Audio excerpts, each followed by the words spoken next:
this is Redstone CPU, and this is my design for a shulker farm. So the reason I designed a shulker farm was because I was a little dissatisfied with the designs on the tech community. The designs I felt were a little bit too bulky. They had a huge footprint, and they were a little more complicated than they really needed to be.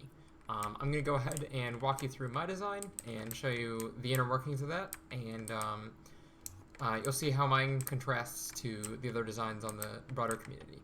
So this is a multi-dimensional shulker farm, which essentially means that the shulker in the center lands on a teleport pad and goes into the Nether. This is the fastest method for getting a shulker outside of the spawning range. So when a shulker does the calculations for teleportation, it essentially goes, hey, are there any other shulkers within range of me? And if the answer to that is yes, per each shulker, the rate of duplication upon teleportation drastically decreases. So, essentially what we want to do is get these shulkers out of the teleportation range as soon as possible. So that's why this is a multi-dimensional design. So let's start at the center. So we have this little shulker silo right here, which essentially stores up excess shulkers. So that way we can have, on the off chance that this shulker teleports without duplicating, that way we can very quickly add a new shulker back into the system and start the farm up again. So those shulkers are just outside of the pads, so they don't count towards the shulker teleportation factor.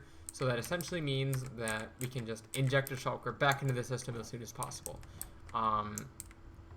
So the shulker is being aggroed by these snow golems. The snow golems are firing at the shulker, and the shulker goes, okay, I want to fire back at the snow golems. So it shoots a bullet, but that bullet doesn't have anywhere to go but backwards. So that means that the shulker shoots this bullet backwards, and once the bullet is back here, it goes, okay, I need to shoot at the snow golems. So it then goes back and towards the snow golems. But since the shulker is in the way, that means that the bullets just hit the shulker. And when the bullet hits the shulker, it just teleports. So upon teleportation, the shulker duplicates, and the duplicated shulker ends up along these pads, these pink stained glass, and once it opens up, it bisects with the portal and goes through to the Nether. But essentially, when the shulker dies, a new shulker comes through and lands on this right here, ends up getting ejected back into the pad, and the minecart that it was in ends up going back onto the rail system and makes its way up to the up to this bubble column, which sends it all the way back up here, back into the system to pick up new shulkers. So the shulkers essentially just get picked up by the portal. Right. The shulkers, when they come through this portal, get picked up and either go back into the silo, or they go into the killing chamber where we collect their drops. Yeah, so this produces around 523-ish shulker shells per hour, which essentially means that it is among the most efficient portal-based shulker farm designs in the broader technical community. So the shulkers get dumped into the killing chamber, and the minecarts end up making their way back into the dispenser, where it can go ahead and pick up more shulkers. So, very simple redstone, nothing too complicated. Let's go ahead and hop into the Nether so that we can show off. Oh wait, before we go into the Nether, the snow golems firing activates this observer right here, which detects snowballs being fired. So the redstone signal ends up getting shot into this burnout clock right here, which has a little mini backup burner clock, which then extends into this this tower. And if the burnout clocks are deactivated, that essentially means that there is no shulker in the center. So when there's no shulker in the center, it signals to this silo that it needs to go ahead and deposit one of the silo shulkers into the cell. So this cell was designed by Cubic Meter. I'm not going to take credit for it, so credit where credit is due. This was just the best design for a chamber I could find, and assuming that the shulker teleports every time it's hit by a shulker bullet, and that there are and that the shulker bullets have a low amount of time from the time they're shot out to hitting the shulker, there's not much you can do to the design of the farm itself to increase the rate of the chamber. So essentially, you will reach a bottleneck, and the bottleneck is the chamber. So you just want the best shulker chamber design you can get, and put it in a portal pad, basically. So, once the shulkers end up going through to the other side, we have a system of minecarts to go ahead and pick them up. So this is a little different than the other designs, which use a passive pickup design. So essentially what happens is the shulkers get dumped into the Nether, and then there's a pad beneath it that they can teleport onto. Once they teleport onto the pad, they then get picked up by minecarts and go through the system. But that has the flaw that sometimes shulkers can not get picked up by, or shulkers can very rarely not teleport and end up going back through the portal that they came from, and clogging up the farm on the overworld side and making things significantly less efficient. So then eventually the system will just get clogged, you'll run out of backlog shulkers, and all the shulkers will die, and you won't really have anything to, you won't have a sustaining farm. So that's why we use an active pickup system to, as soon as convenient, pick up the shulker shells as soon as possible with these minecarts. We pick up the shulkers from the portal using this rail system directly from the portal and send them up through this rail line. So this rail line right here is just as long as I can make it, so that way we're killing as much time as possible.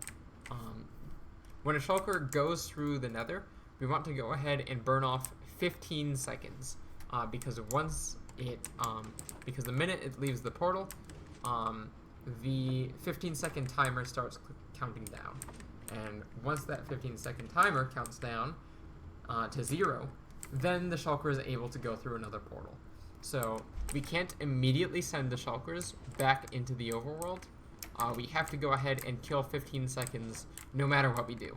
So that's why we have this layout right here, which is pick them up the minute they leave the portal, 15 seconds gets burned, they go up through here, just have a little bit of powdered snow to waste a tiny bit of additional time, and then they fall down here, get ejected, they land on the sloped rail, go down, hit this activator rail, which ejects the shulkers from the minecarts and into the portal. And once they end up in the portal, they go back to the overworld. The minecarts end up continuing down here, falling down here, and landing back on the fence gates right here, and end up getting cycled back into the system. So I just have powdered snow right here to make sure that the shulker, or make sure that the minecarts are aligned and that they don't fly out in like a weird direction or whatever. Just because I want to make sure that the minecarts make it back to their starting location without any loss. So the redstone in the Nether is incredibly simple. Literally all it is just a single hopper timer, rails, and that's it.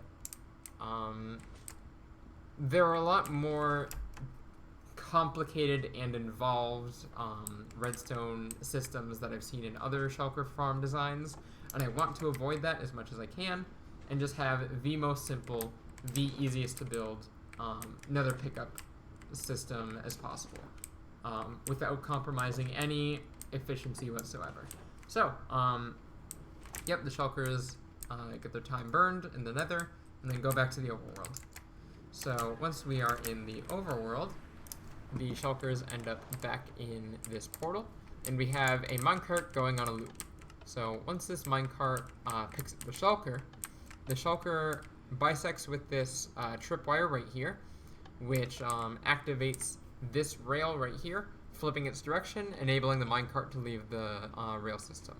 So once the minecart leaves the rail system, it hits this detector rail, which triggers this dispenser right here, and it dispenses another minecart onto the track system. So then the minecart just goes back through the system, deposits the shulker, and ends up back in storage. And yeah, so essentially this entire farm is self-sustaining. I wanted to make everything as simple as possible, as efficient as possible, and just I believe I met all those goals. And it's also incredibly easy to build, for a shulker farm at least. So yeah, I would highly recommend building this in your world if you think that you want a high efficiency shulker farm, but you aren't sure if you have what it takes to build one of the more complicated dual dimensional farm designs out there. So yeah, that's pretty much it. Hope you enjoy. The world download will be in the description. Make sure to credit me if you build it in your world, and you can do whatever you want with the world file as long as you do that. So you can copy it into a survival world. You can look at it and build it block per block. You can open it in Schematica.